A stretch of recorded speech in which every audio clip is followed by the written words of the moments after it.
मेरे प्यारे भाइयों, आपका फिर से explain by SG sir channel में स्वागत है। उम्मीद है आपकी तैयारी बहुत जबरदस्त चल रही होगी और उसी क्रम में मैं आपका कुछ सहयोग दे पा रहा हूँगा।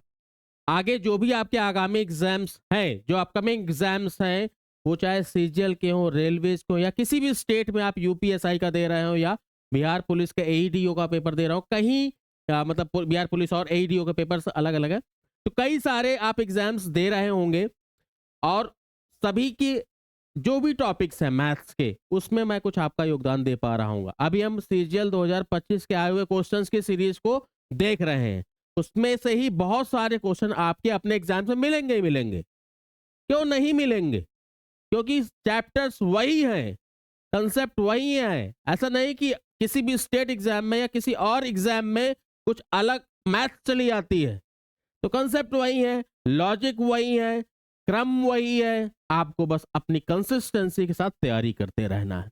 उसमें कोई कमी मत लाइएगा, कभी मत लाइएगा, लगे रहिएगा दृढ़ता के साथ, निश्चयता के साथ। तो आज हम आगे क्वेश्चंस को देखते हैं जो आए हुए हैं। ठीक है, चलिए। क्वेश्चन नंबर 1 क्या है? The number of red, blue and green marbles in a bag is in the ratio of 3, 4, 6 if 20 red marbles, 15 blue marbles and an unknown number of green marbles are added to the bag, the ratio of the red, blue and green marbles becomes 4, 5, 7। देखो, दो वाले cases तो बहुत आसानी से हो जाते हैं, वो आपके कई चैप्टर्स में कई लॉजिक में यूज होते हैं। अब ये तीन वाला बहुत ध्यान से देखना, अच्छा क्वेश्चन है ये आपका अच्छा क्वेश्चन माना जाएगा और इसको मैं कम से कम स्टेप में करने की कोशिश करूंगा ताकि आपको आगामी अगर एग्जाम में आता है तो आप आसानी से उसको सही कर सको। ये ध्यान रखिएगा, ये तीन वाला क्वेश्चन है, तीन रेशियोज में ऑल्टरेशन हो रहा है, चेंजेस हो रहे हैं, एडिशन हो रहा है, सब्सट्रैक्शन भी हो सकता था। तो ध्यान से जरा देखिए, तो जरा क्या कह रहा है? Red, blue and green marbles है, red, blue and green marbles है। पहले रेशियो क्या है आपका? 3, 4, 6, 3, 4, 6। बाद में क्या रेशियो हो जा रहा है? 4, 5 एंड 7। और चेंजेस क्या क्या है? रेड में कितना है? +20 का, ब्लू में कितना है? 15 का। बहुत ध्यान से प्यारे बच्चों, बहुत इजी है। और ग्रीन का आपसे पूछा गया है, इसमें हम कुछ ऐड किया गया है तो प्लस करके एन हमने कर दिया। तो ये तीन वाला अगर क्वेश्चन है तो आप अलग अलग रेशियोज को बराबर करके समय बर्बाद ना करें तो अच्छी सलाह है ये मान लीजिए। देखिए इसमें क्या करेंगे। अगर दो का ट्रिक आपको पता है तो मैं ट्रिक से ही स्टार्ट करूंगा, जिनको नहीं पता है जब चैप्टर पढ़ाऊंगा तो उसमें पढ़ लेना। क्लियर? क्लियर है? ध्यान से देखो, क्या करते हो आप?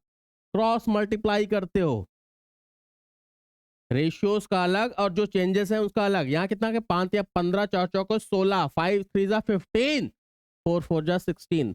डिफरेंस देखते हैं, यानी एक रेशियो का वैल्यू क्या आ जाएगा यहाँ पे? इन दोनों का डिफरेंस कितना है? 20 पंजे 100 और 15 चौको 60 यानी 40। यानी सीधे आ गया कि यहाँ रेशियो इक्विवेलेंट क्या है? 40 का है। रेशियो इक्विवेलेंट कितना है? 40 का है मेरे प्यारे बच्चों। रेशियो इक्विवेलेंट क्या है? 40 का है। इसके बाद सेकेंड वाले से आपके पास एन की वैल्यू आ जाएगी। अब यहां पहले इन दोनों का क्या है प्रोडक्ट? 6 पंचे 30, 5 का 30, 7 चौका 28, यानी दो रेशियो और एक रेशियो का वैल्यू कितना आ गया आपके पास? 40। बराबर इधर क्रॉस मल्टीप्लाई जब करोगे तो 15 सत्ते 105 और 5 एन, तो 105, 105 और माइनस डिफरेंस करते हो ना, 5 एन। तो 5 एन इधर आ गया, 80 उधर गया, तो 5 N is equal to 80 cut गया तो 25 बचा। तो एन का वैल्यू कितना आ गया? 5। 5 इज द करेक्ट आंसर। और ये अच्छा क्वेश्चन था, कई लोग इसमें घूम जाएंगे जो बहुत टीचर बनते हैं, या अलग अलग दो रेशियोज को सॉल्व करते रहेंगे, करते रहेंगे, करते रहेंगे। ऐसे ही करना, इससे छोटा मेथड नहीं हो सकता। ध्यान से समझ लेना। आगे चले, चलिए।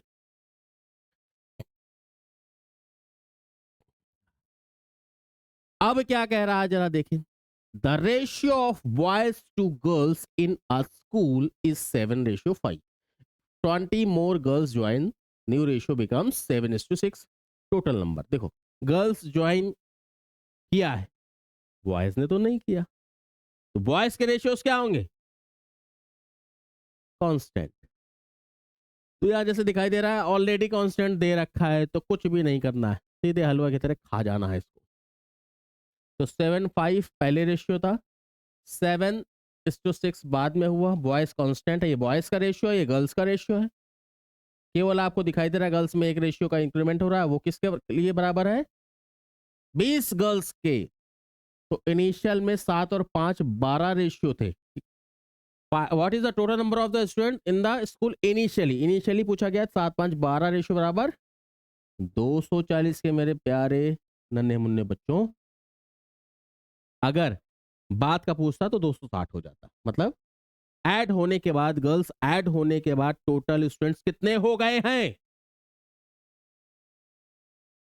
क्लियर?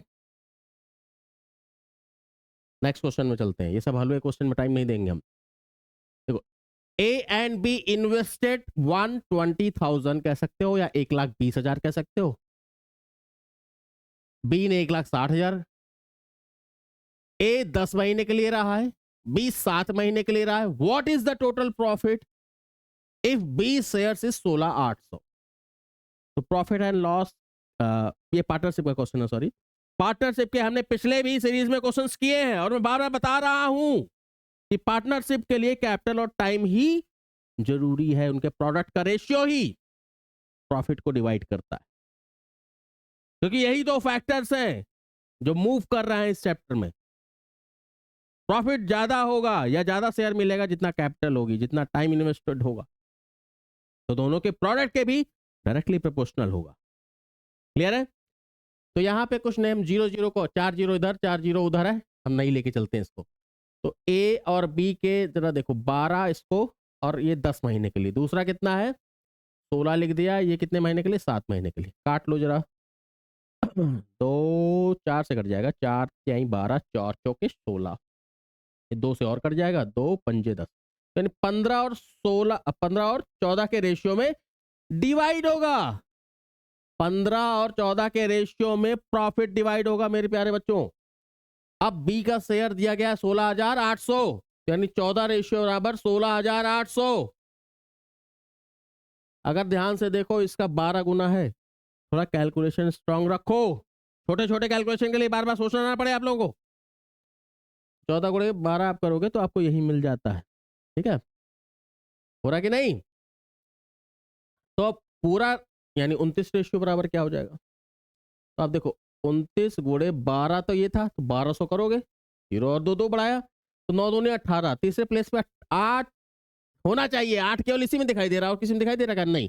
तो आप ऐसे सीधे यहाँ टिक कर सकते थे. थोड़ा सा आप प्रेजेंस ऑफ माइंड ध्यान रखोगे तभी क्वेश्चन आसानी से सॉल्व हो जाता है. और दिमाग को घर में छोड़ के आओगे या पॉकेट में रखोगे तो कोई फायदा नहीं, इसको यहीं रखो.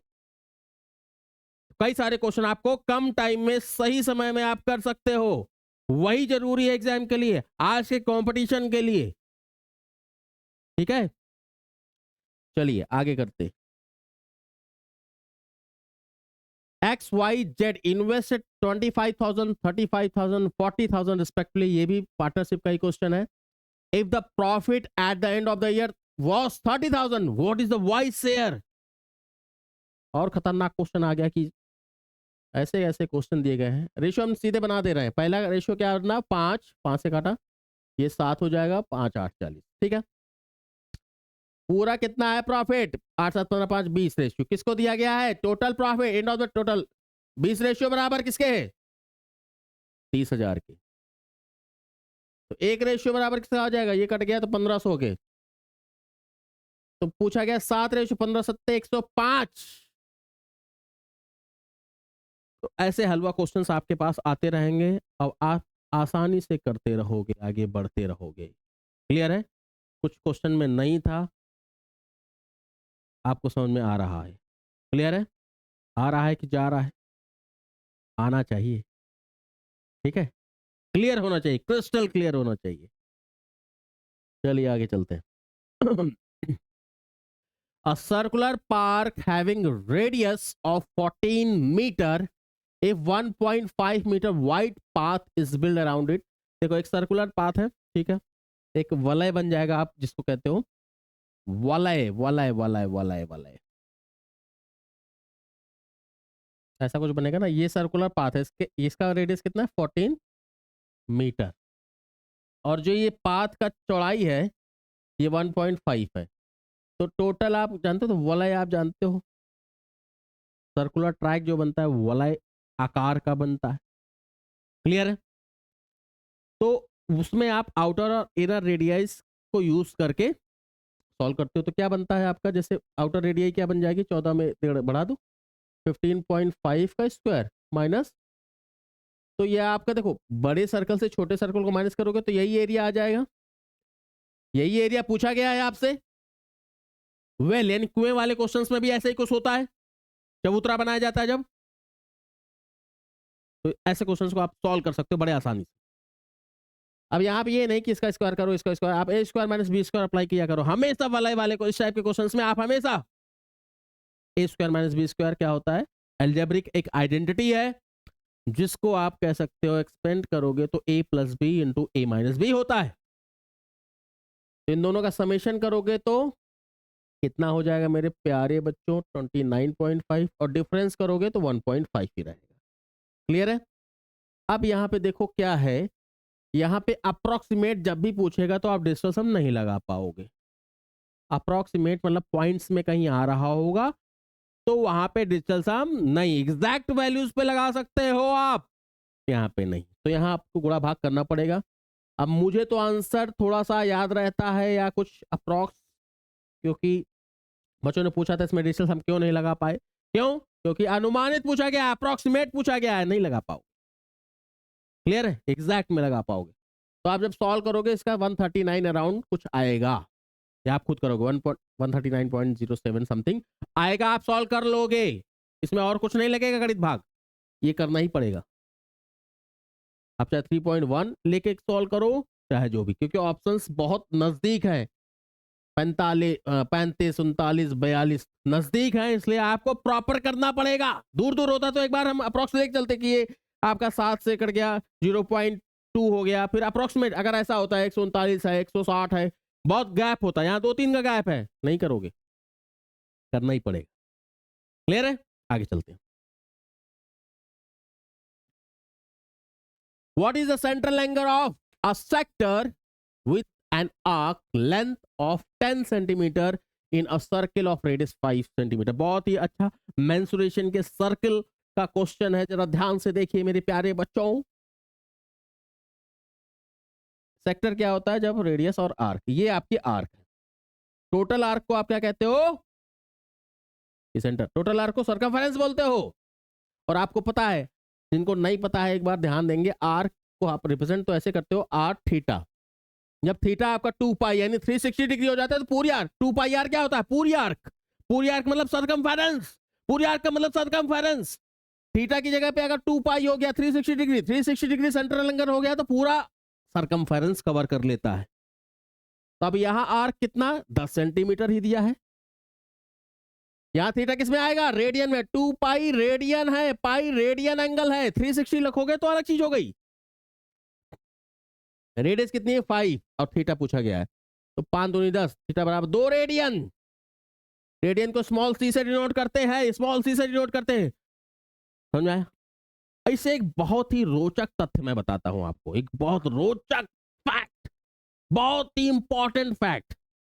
कई बार पूछा जाता है 1 रेडियन का इक्विवेलेंट क्या होता है, 1 रेडियन बराबर 1 रेडियन डिग्री मिनट सेकेंड में, तो 1 रेडियन 57 डिग्री 16 मिनट और 21.9 या अप्रॉक्स 22 सेकेंड्स होता है। ये मैनुअली आप कैलकुलेट कर सकते हो, मैनुअली कैलकुलेट कर सकते हो, लेकिन इससे भी एग्जैक्ट एक्यूरेट वैल्यू होती है जो आपको कोई नहीं बताएगा, वो केवल एआई गूगल ही बता सकता है, क्योंकि आप मैनुअली नहीं कर पाओगे इसको।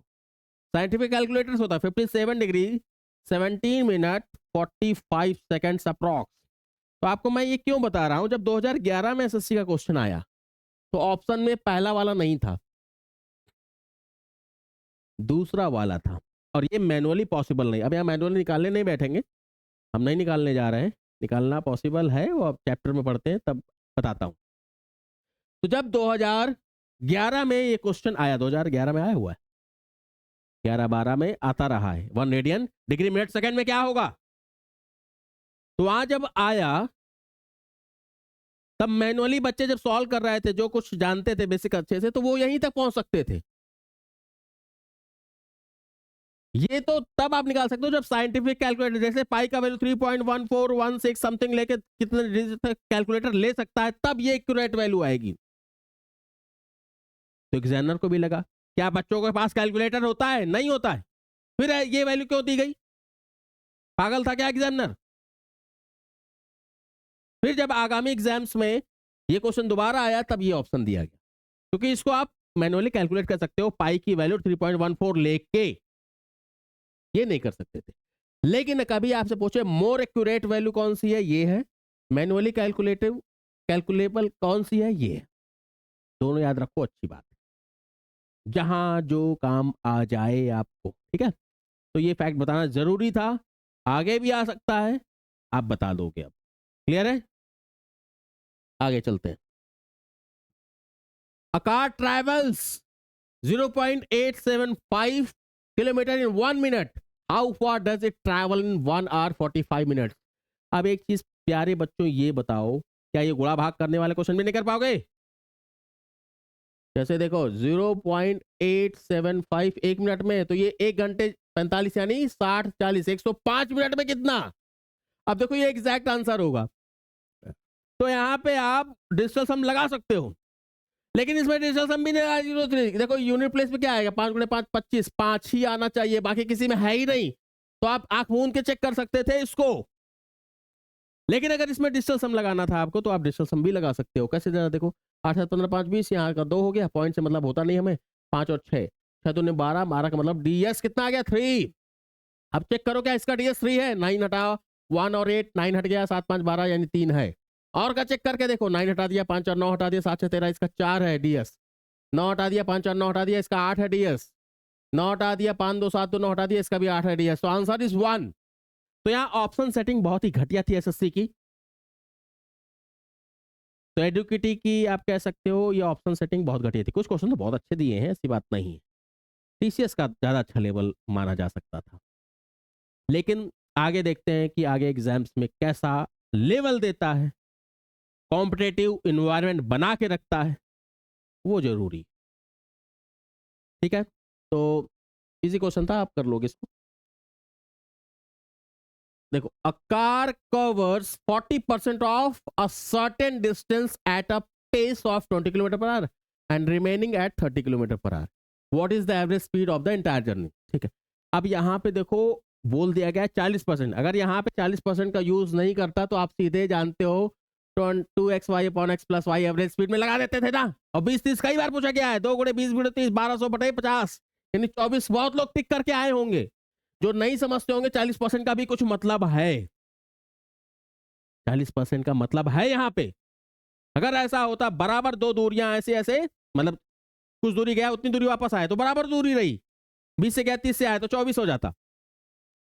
या एक पूरी टोटल जर्नी का आधा आधा पार्ट करता, वो भी इक्वल डिस्टेंस है, आधा 20 से आधा 30 से, तो भी 24 ही आता। लेकिन यहाँ 40 और 60 का दिया गया है, तो कोई बहुत बड़ी बात नहीं है, सिंपल सा। बस अब मान लो ये 100 किलोमीटर की जर्नी है, परसेंटेज है 100, बहुत आसान होता है। मान लो 40 किलोमीटर उसने 20 किलोमीटर पर आवर की स्पीड से किया है, तो बचा 60, और वो 30 किलोमीटर से किया है, तो इसके लिए कितना समय लगा होगा, 2 घंटे। इसके लिए कितना, इसका भी 2 घंटे। तो 100 किलोमीटर के लिए 4 घंटे लगे हैं। तो मेरे प्यारे बच्चों 25 किलोमीटर प्रति घंटे की रफ्तार से ही एवरेज चला होगा। तो यहाँ 24 ना आके 25 आ गया। तो परसेंटेज में कभी दिया हो तो आप ऐसे कर लेना, 100 को मान कर सकते हो। फ्रैक्शन में भी कभी कभी देता है कि जैसे 40% को क्या कह देगा, 2/5 of the distance covered by this speed and remaining 3/5 by this speed and find the total average. तब भी हम सॉल्व कर लेते हैं, वो बेसिक कैलकुलेशन के पार्ट्स हैं। अगर आपने नहीं पढ़ा है तो आगे मैं बताऊंगा, पढ़ाऊंगा, पढ़ते रहिएगा, तभी सफल होगे। चलिए आगे चलते हैं। A bicycle wheel having a radius 35 centimeter, what percent of its circumference is covered in a quarter ton? देखो ये बहुत ही घटिया सा क्वेश्चन आ गया। ये क्वेश्चन मैं पहले भी डिस्कस कर चुका हूं।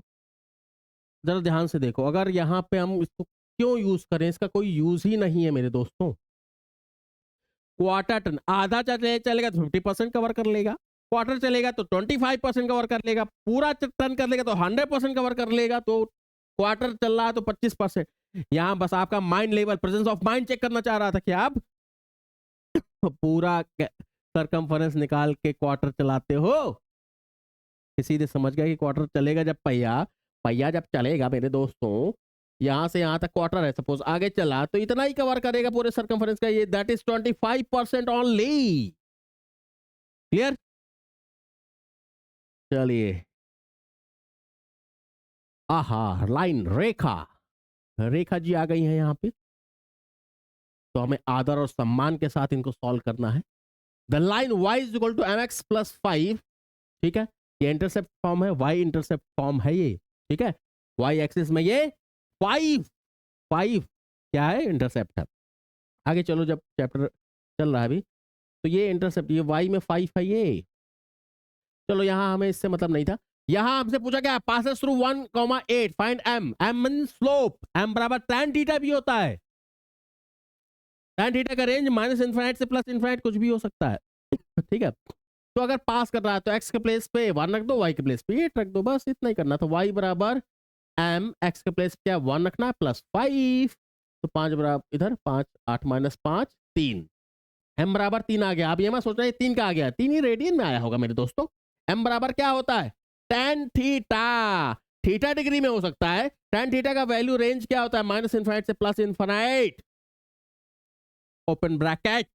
तो आप आसानी से क्वेश्चन को सॉल्व कर सकते थे मेरे प्यारे बच्चों। तो आज हमने 10 अच्छे क्वेश्चंस को देखा, आपको समझ आया होगा, आपकी तैयारी में थोड़ा सहयोग मिला होगा। उम्मीद है आप अच्छे से पढ़ाई करोगे, आगे बढ़ते रहोगे, दृढ़ निश्चय के साथ इंस्पेक्टर या जो भी आप तैयारी कर रहे हो बन जाओ, यही मेरी शुभकामनाएं हैं आपके साथ। थैंक यू, धन्यवाद, जय हिंद।